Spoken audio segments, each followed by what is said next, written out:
नमस्ते प्यारे बच्चों, स्वागत है आपका रामरूप शर्मा चैनल पर। मैं हूं रामरूप शर्मा और फिर मैं वीडियो लेके आया हूं। जैसे मैंने पिछली वीडियो में कहा था कि भाई मैं केमिस्ट्री को पूरी तरीके से कवर करूंगा। असर्शन रीजनिंग के 3 क्वेश्चन सीबीएसई बोर्ड में 100% आने वाले, ठीक है ना। और बहुत आसान आएंगे लेकिन बहुत जल्दी गलत हो सकते हैं, इस बात का ध्यान रखें। इसलिए मैंने पूरी केमिस्ट्री को कवर कर रहा हूँ और इस वीडियो में मैं सेकंड चैप्टर यानी कि एसिड बेसिस एंड सॉल्ट, जिसे प्यार से कहते हैं एसिड बेसिड, ठीक है ना। चलिए, क्वेश्चन का थीम वही है। अगर दोनों करेक्ट है, रीजनिंग है, तो ए पार्ट। दोनों करेक्ट है, रीजनिंग नहीं है, बी पार्ट, है ना। पहला करेक्ट है, दूसरा इनकरेक्ट है, फॉल्स है, सी पार्ट। और अगर पहला ही गलत है, दूसरा देखो ही मत, ठीक है ना। तो डी पार्ट, राइट, ठीक है ना। सी और डी बहुत आसानी से समझ आ जाएंगे, ए और डी में ध्यान रखना है। चलिए जी, एसिड बेसिस पर चलते हैं। पहले क्वेश्चन की तरफ चल रहे हैं हम। पहला क्वेश्चन है, antacid are use to get rid of pain caused by the indigestion. आपको हुआ भी होगा, है ना। पता नहीं हुआ होगा या नहीं होगा, जरूर होता है, अक्सर होता है, बच्चों को हो जाता है। हमने खाया उल्टा सीधा, ठीक है ना, एसिड बने ज्यादा, पेट में दर्द हो गया, डॉक्टर के पास गए, 2 गोली दी, सही हो गया। हम कह रहे हैं वो डॉक्टर बड़ा अच्छा है, ठीक है ना। Anti acid neutralize the excess acid produced in the stomach. अब आप देखो जी, ये भी सही है जी, ये भी सही है। अब ये देखो कि इसके आगे बिकॉज लगा लो, इसके आगे देयरफॉर लगा लो, बात बनती है तो ये सही है, बात नहीं बनती तो बी सही है। सी और डी का तो यहाँ कोई मतलब ही नहीं है। इसका मतलब है बिल्कुल सही बात है, ये इसका करेक्ट रीजन है।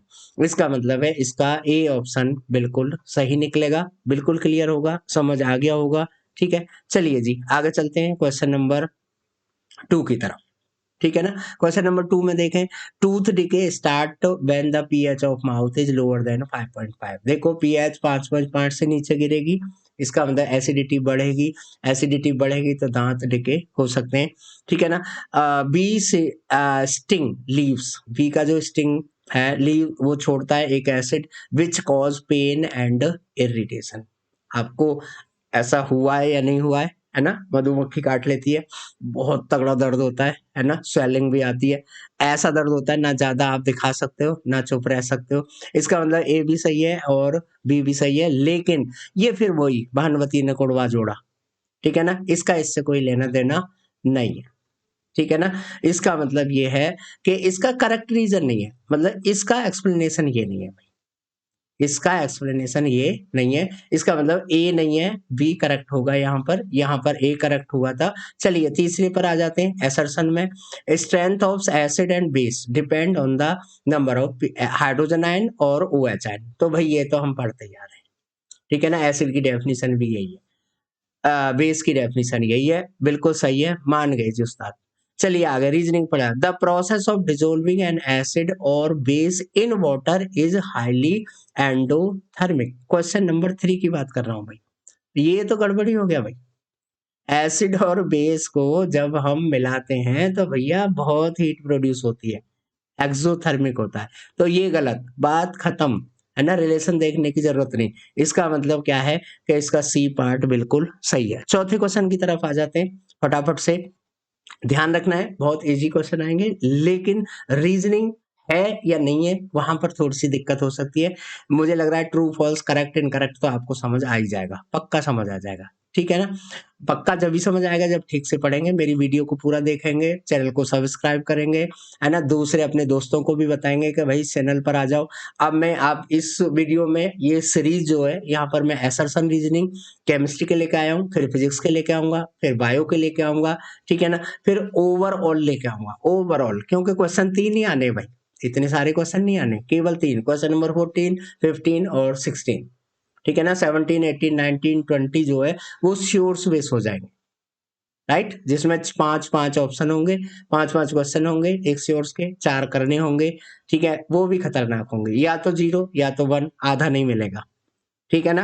तो इस चीज का ध्यान रखें। चलिए क्वेश्चन नंबर आ जाते हैं हम 4 पर, कि पीएच जो रेन का है, when the pH of rain is more than 7 it is called acid rain. तो भैया सत्यानाश पहली बात पर ही हो गया, और अच्छा हुआ हो गया, क्योंकि आगे ना हमें रीजनिंग पढ़ने की जरूरत, ना हमें रिलेशन ढूंढने की जरूरत। बड़ा मुश्किल है रिलेशन ढूंढना, ठीक है ना। तो ये तो बात ही खत्म यार। Acid rain, acid rain, acid की बात आ गई तो पीएच भाई 7 से नीचे आना चाहिए था। बात खत्म, डी ऑप्शन इसका आंसर हो गया। ठीक है ना। तो ये थॉट प्रोसेस है जो मैं आपको कहानियां सुना रहा हूँ, हंसा नहीं रहा, ये थॉट प्रोसेस बनाना सिखा रहा हूँ। बहुत जल्दी आप क्लिक कर पाएंगे क्योंकि कंसिस्टेंसी बहुत जरूरी है। ठीक है, चलिए जी। रीजनिंग हम पढ़ ही नहीं रहे, आप भी मत पढ़िएगा। ठीक है ना, पहले पढ़ लो, एग्जाम में नहीं। पांचवें क्वेश्चन पर आ जाते हैं। पांचवें क्वेश्चन देखें।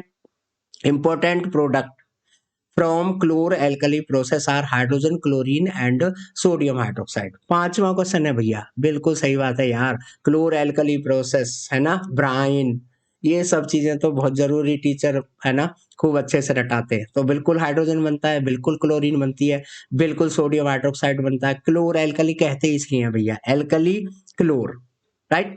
चलिए, baking powder is a mixture of baking soda and citric acid. लो जी, कर दिया कबाड़ा, है ना।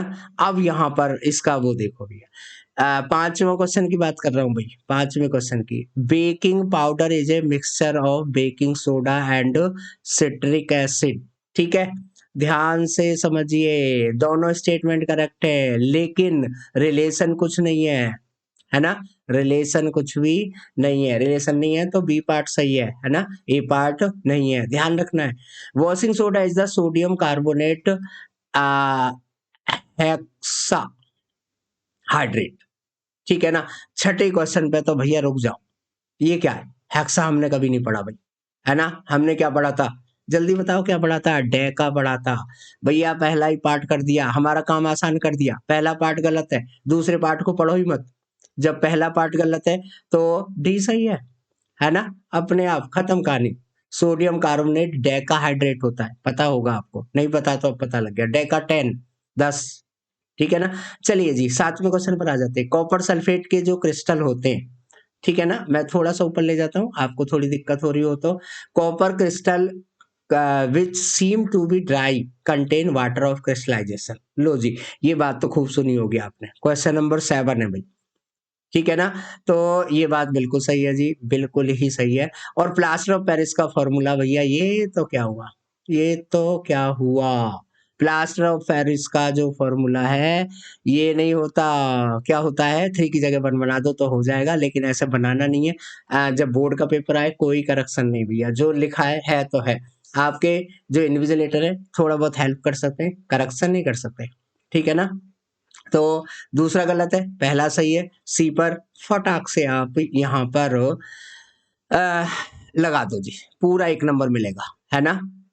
ठीक है, चलिए जी, आ जाते हैं आगे की तरफ। क्वेश्चन नंबर 8, यहाँ भी 10 क्वेश्चन है। चैप्टर बहुत बढ़िया है, बहुत ही अच्छे बेसिक्स हैं केमिस्ट्री के।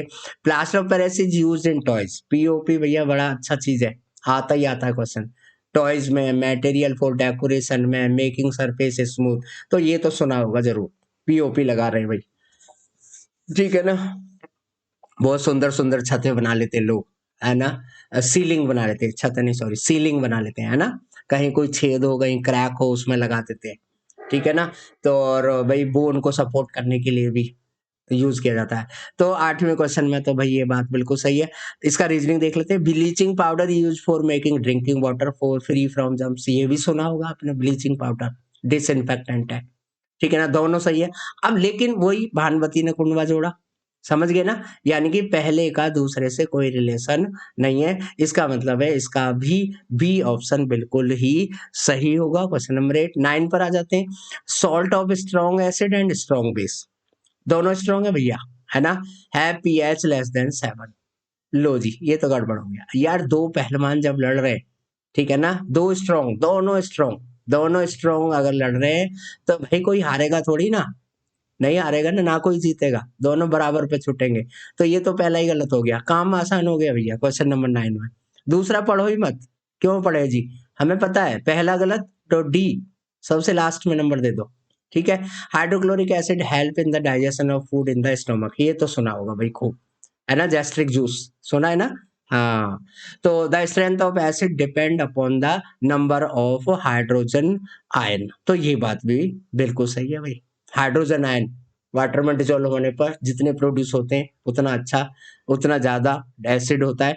ये बात बिल्कुल सही है, दोनों सही है, लेकिन फिर वही बात, फिर यहाँ पर वही कहानी, फिर कहानी वही है ना कि बी आर जो है ए का करेक्ट रीजन नहीं है, इसका मतलब इसका भी आंसर बी सही है।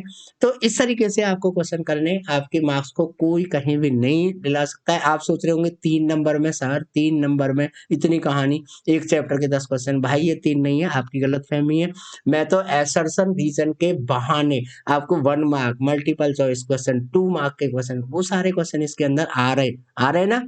आप जैसे मर्जी लिखते रहना, 1 मार्क का है लाइन में लिख देना, एमसीक्यू है टिक कर देना, 2 मार्क का है 2 लाइन बना देना, 3 लाइन बना देना, ठीक है ना।